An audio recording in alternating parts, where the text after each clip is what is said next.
Ma'am এই নেন আপনার অর্ডারটা, আর একটু তাড়াতাড়ি পেমেন্টটা করবেন। আমার ওয়াইফকে নিয়ে হসপিটালে যেতে হবে। দাদা, বৌদি এখানে। আরে কি হলো? 1 মিনিট দাঁড়াও, আমি ভেতর থেকে ক্যাশ নিয়ে আসছি। একটুখানি ওয়েট করো। দীপ, বলো। তোমার দাদা বৌদি। কোন দাদা বৌদি? আরে তোমার দাদা বৌদি, বুবুল দাদা। আরে আমার দাদা বৌদি তো গ্রামে আছে, ওনারা এখানে কোথা থেকে আসবে? আরে আমি সুইগি থেকে খাবার অর্ডার করেছিলাম, আর অর্ডারটা তোমার দাদা নিয়ে এসেছে, ওর সাথে বৌদিও রয়েছে। কিন্তু ওরা তো গ্রামে আছে, ওরা এখানে কোথা থেকে আসবে? আমি সত্যি বলছি, তুমি আমার কথা বিশ্বাস করো, না হলে তুমি নিজেই চলো, দেখে নেবে। দাদা, বৌদি, তোরা এখানে? এটা কি অবস্থা করেছিস তোরা নিজেদের?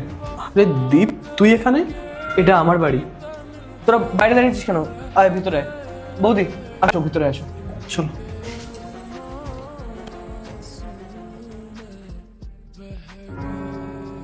তোমরা আরাম করে বসো। দাদা, এটা তুই তো নিজের কি হাল বানিয়ে রেখেছিস? আরে সব কি কাজ করছিস তুই? আমাকে বলবি কি হয়েছে? আসলে দীপ, তোর বাড়ি ছেড়ে চলে আসার পর বাড়ির অবস্থা একেবারেই বদলে যায়। তোর আর মেঘা চলে আসার পর বাবা মা খুব ভেঙে পড়ে। এরপর কি হলো কিন্তু সেটা দেখার আগে আপনি যদি ছবি দুটোকে মন থেকে ভালোবাসেন তাহলে চ্যানেলটাকে সাবস্ক্রাইব করে যাবেন। যদি না দেন তাহলে বুঝবো আপনি এই ছবি দুটোকে মন থেকে ভালোবাসেন না। কমেন্টে বলেন আমিন।